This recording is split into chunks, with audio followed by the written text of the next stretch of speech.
നടിയെ ആക്രമിച്ച കേസ് ആരംഭിച്ച് 5ാം വർഷത്തിലേക്ക് കടന്ന സന്ദർഭത്തിലാണ് സംവിധായകൻ ബാലചന്ദ്രകുമാറിന്റെ രംഗപ്രവേശം. ദിലീപുമായി ചേർന്ന് പിക് പോക്കറ്റ് എന്ന ഒരു സിനിമ ചെയ്യാൻ പദ്ധതിയിട്ടിരുന്ന ആ ഘട്ടത്തിൽ അദ്ദേഹത്തിന്റെ വീട്ടിലെ സ്ഥിരം സന്ദർശകനായിരുന്നു ബാലചന്ദ്രകുമാർ. ഈ അടുപ്പമാണ് കേസിലെ നിർണായക വിവരങ്ങൾ നേരിട്ടറിയാൻ അദ്ദേഹത്തിന് അവസരമൊരുക്കിയത്. അതുവരെ നിലനിന്നിരുന്ന വാദങ്ങളും മൊഴികളും തകർത്തെറിയുന്ന ഒരു ഇൻസൈഡർ നൽകുന്ന വിവരങ്ങൾ എന്ന നിലയിൽ അദ്ദേഹത്തിന്റെ വെളിപ്പെടുത്തലുകൾക്ക് വളരെ പ്രാധാന്യമുണ്ടായിരുന്നു. ഇത് കേസിന്റെ അന്നുവരെയുള്ള ഗതിയെ മാറ്റിമറിക്കപ്പെട്ടു തെളിവുകളെ പുതിയൊരു കോണിൽ നിന്ന് പുനഃപരിശോധിക്കാൻ അന്വേഷണ സംഘത്തെയും കോടതിയെയും പ്രേരിപ്പിക്കുകയും ചെയ്തു. നടി ആക്രമിക്കപ്പെടുന്ന ദൃശ്യങ്ങൾ ദിലീപ് തന്റെ ആലുവയിലെ വീട്ടിലിരുന്ന് ഒരു ഐപാഡിൽ കണ്ടു എന്ന ഞെട്ടിക്കുന്ന വെളിപ്പെടുത്തലാണ് ബാലചന്ദ്രകുമാർ നടത്തിയത്. താൻ ഇതിന് ദൃക്സാക്ഷിയാണെന്നും പിന്നീട് ഈ ദൃശ്യങ്ങൾ മുംബൈയിലെ ഒരു ലാബിൽ വെച്ച് ഒരു ഹാക്കറെ ഉപയോഗിച്ച് നീക്കം ചെയ്തതായും അദ്ദേഹം മൊഴി നൽകി. കേസിലെ 1ാം പ്രതിയായ പൾസർ സുനിയുമായി ദിലീപിന് ആക്രമണത്തിന് മുൻപേ തന്നെ അടുത്ത ബന്ധമുണ്ടായിരുന്നു എന്ന് ബാലചന്ദ്രകുമാർ ആരോപിച്ചു. തനിക്ക് പൾസർ സുനിയെ അറിയില്ലെന്ന ദിലീപിന്റെ വാദത്തെ പൊളിക്കുന്നതായിരുന്നു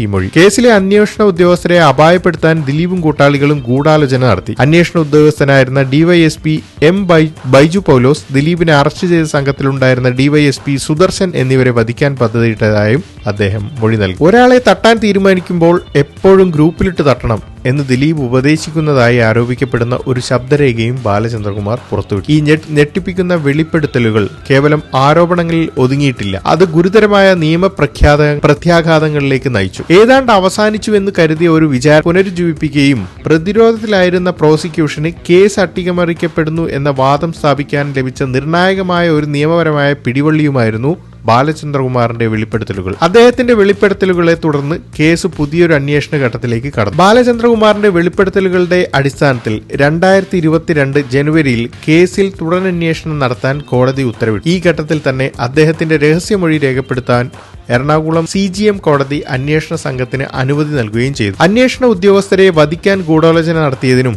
തെളിവുകൾ നശിപ്പിക്കാൻ ശ്രമിച്ചതിനും ദിലീപിനും മറ്റ് 5 പേർക്കുമെതിരെയാണ് ക്രൈംബ്രാഞ്ച് പുതിയ കേസ് രജിസ്റ്റർ ചെയ്തത്. കേസിൽ നേരത്തെ തന്നെ പ്രധാന സാക്ഷിയായിരുന്ന മഞ്ജു വാര്യർക്കൊപ്പം ബാലചന്ദ്രകുമാറിന്റെയും പ്രോസിക്യൂഷൻ നിർണായകമായ സാക്ഷികളുടെ പട്ടികയിൽ ഉൾപ്പെടുത്തി. ബാലചന്ദ്രകുമാർ സമർപ്പിച്ച ശബ്ദരേഖകൾ കോടതിയുടെ നിർദ്ദേശപ്രകാരം ശാസ്ത്രീയ പരിശോധനയ്ക്ക് വിധേയമാക്കി. ഇത് കേസിൽ നിർണായകമായ ഒരു തെളിവായി മാറി. ഈ നിയമ നടപടികൾക്കപ്പുറം വിചാരണ അട്ടിമറിക്കാൻ ദിലീപ് ശ്രമിക്കുന്നു എന്ന പ്രോസിക്യൂഷൻ വാദങ്ങൾക്ക് വലിയ ഊർജ്ജം നൽകുന്നതായിരുന്നു ബാലചന്ദ്രകുമാറിന്റെ വെളിപ്പെടുത്തൽ. ദിലീപ് സാക്ഷികളെ സ്വാധീനിക്കുന്നു, തെളിവുകൾ നശിപ്പിക്കുന്നു തുടങ്ങിയ പ്രോസിക്യൂഷന്റെ നിരന്തരമായ ആരോപണങ്ങൾക്ക് സാഹചര്യ തെളിവുകൾക്കപ്പുറം ഒരു ദൃക്സാക്ഷിയിൽ നിന്ന് ലഭിക്കുന്ന പിൻബലം നൽകുന്നതായിരുന്നു ബാലചന്ദ്രകുമാറിന്റെ മൊഴികൾ. ബാലചന്ദ്രകുമാറിന്റെ വെളിപ്പെടുത്തലുകൾക്ക് പിന്നാലെ ദിലീപിനെതിരായ പ്രോസിക്യൂഷന്റെ തുടക്കത്തിൽ നടിക്കൊപ്പം നിന്ന പല സാക്ഷികളും പിന്നീട് കൂറുമാറിയതിന് പിന്നിൽ ദിലീപിന്റെ സ്വാധീനവും ഭീഷണിയാണെന്ന് പ്രോസിക്യൂഷൻ വാദിച്ചു. ഈ വാദങ്ങളെ ശരിവെക്കുന്നതായിരുന്നു പുതിയ വെളിപ്പെടുത്തലുകൾ. കേസിലെ നിർണായകമായ തെളിവുകൾ നശിപ്പിക്കാൻ പ്രതിഭാഗം ശ്രമിച്ചുവെന്ന ആരോപണത്തിൽ